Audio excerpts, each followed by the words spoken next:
रामचन्द्राय Janakraj Manoharrai मामकाभीष्टदाय महितमङ्गलम्। रामचन्द्राय Janakraj Manoharrai मामकाभीष्टदाय महितमङ्गलम्। कोसलेशाय मन्दहासदास भूषणाय वासवादिविनुतसद्वराय Mangalam. चारुकुङ्कुमोपेतचन्द्रनानुजर्जिताय हानकटक शोभिताय भूरिमङ्गलम्। ललितरत्नकुन्दलाय Tulsi वनमालिकाय जलजसदृशदेहाय चारुमङ्गलम्।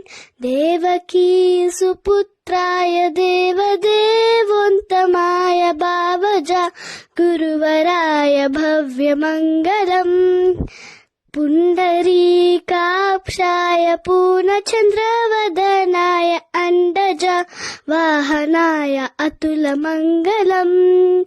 विमलरूपाय विदितवेदाक्तरेत्याय सुमुखचित्त कामिताय शुभरमङ्गलम्।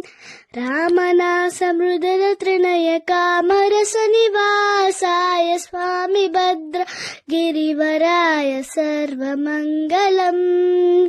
Swami भद्रगिरिवराय सर्वमङ्गलम्। Swami भद्रगिरिवराय सर्वमङ्गलम्।